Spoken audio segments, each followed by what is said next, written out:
Derek makes $58,000 a year. His coworker Ryan makes $54,000. Derek should have more money. He doesn't. Not even close. And the reason isn't luck. It isn't the economy. It isn't some secret rich people know. It's 10 specific habits, and Derek is doing every single one of them without realizing it.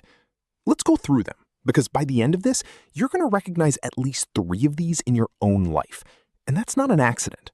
These habits are almost invisible until someone points them out. Habit 1. Derek buys the newest phone every single year. Not because his old one broke, because the new one exists. That's $1,200 a year, financed at 0%, so it feels free.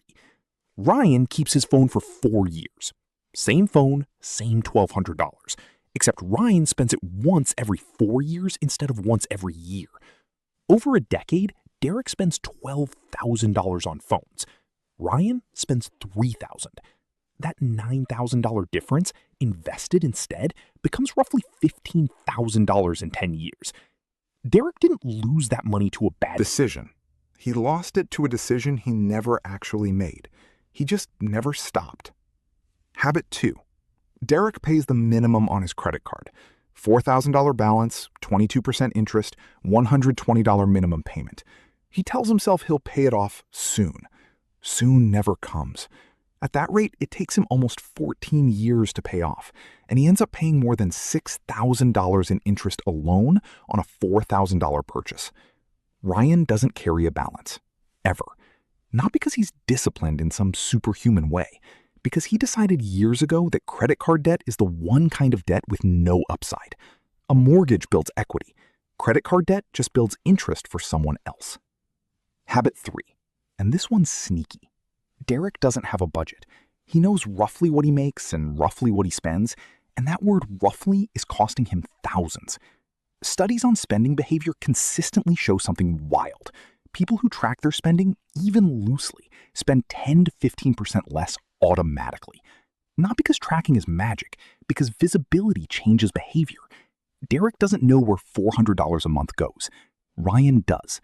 That's $4,800 a year Derek is bleeding out of pure blindness. Habit 4. Derek buys things to match his income instead of his goals. Raise hits, car payment goes up. Bonus hits, vacation gets bigger. It's called lifestyle creep, and it's the quiet killer of wealth because it feels like nothing. Nobody sits down and decides to stay broke forever. They just upgrade one thing at a time until the raise that was supposed to build wealth evaporates into a nicer apartment and a nicer car. Ryan got the same raise as Derek did. He kept his expenses flat and let the gap do the work. That gap is the entire game. Habit 5. Derek treats his emergency fund like a suggestion. He's got maybe $600 saved. When the car needs a $900 repair, that goes on the credit card. Right back into habit 2, the interest trap. Ryan keeps 3 to 6 months of expenses in a separate account he doesn't touch. When his car needed the same $900 repair, he paid cash and moved on with his week. Same emergency, completely different financial outcome, because one of them built a buffer and one of them is permanently one bad month from debt. Habit 6. Derek waits to invest until he has more money. He's been waiting for 5 years. Ryan started with $50 a month the day he got his first real paycheck, even though it felt pointless at the time. $50 a month for 5 years at a 10% average return is worth about $3,900. Not life-changing on its own, but Ryan didn't stop at 50. He increased it every time he got a raise. Derek is still waiting for the right time. There isn't one. The right time was 5 years ago, and the second right time is today. Habit 7. Derek buys lottery tickets and calls it an investment in hope. $20 a week doesn't sound like much. It's $1,040 a year. Over 10 years, that's over $10,000 spent on odds worse than getting struck by lightning twice. Ryan put that same $20 a week into an index fund. 10 years later, his version of that decision is worth close to $17,000. One of them is buying a feeling. The other one built an asset. Both of them can point to what they did with that $20. Only one of them can actually spend it later.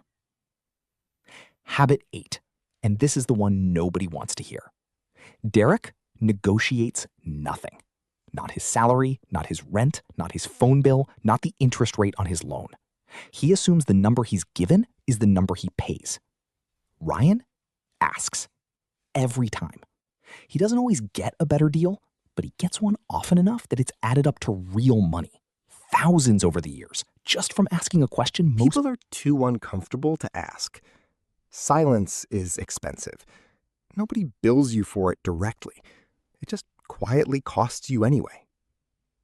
Habit 9. Derek keeps his money in a checking account, earning basically nothing, 0.01% interest, while inflation eats away at it every single year. He's not losing money on a screen. He's losing purchasing power in real life. Ryan keeps his cash in a high-yield savings account, earning meaningfully more.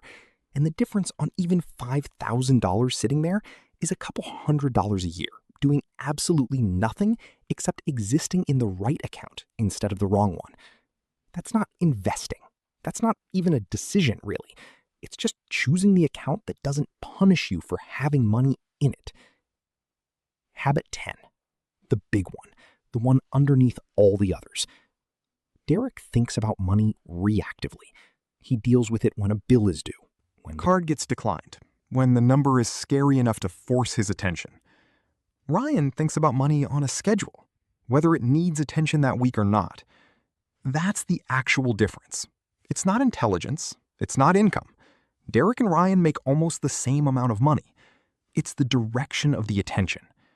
One of them looks at money when it's a problem. The other one looks at money before it becomes one. Here's what's uncomfortable about all 10 of these. None of them are dramatic.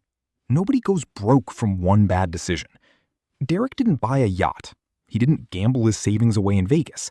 He just did 10 small, forgettable things, over and over for years. And each one felt like nothing in the moment. That's exactly why they work.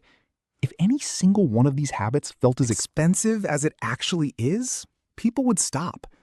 The phone doesn't feel like $9,000. The minimum payment doesn't feel like $6,000 in interest.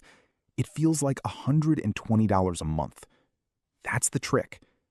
Poverty, financially speaking, isn't usually one bad choice. It's 1,000 small ones that never got questioned. And to be fair to Derek, none of this makes him lazy or stupid. Most of these habits are just the default setting most of us are handed. Nobody sits you down at 18 and explains compound interest or lifestyle creep or why silence costs money. You either stumble into figuring it out or you don't. Ryan isn't smarter than Derek. He just got the information earlier or cared enough to go looking for it. That's genuinely the whole gap. It's not talent, it's exposure. So if you recognized yourself in 2 or 3 of these, that's not a reason to spiral. It's actually the useful part. You can't fix a habit you've never named. Pick one, just one from this list, and change it this month. Not all 10, one. Derek's problem was never any single habit on this list. It was doing all 10 at once without ever noticing any of them. And if you're wondering which habit actually costs the most over a lifetime, that's genuinely a different video, because the answer isn't what most people assume. But for now, ask yourself the only question that matters here. Which one of these 10 is quietly running in the background of your life right now? Because you can't change what you haven't named.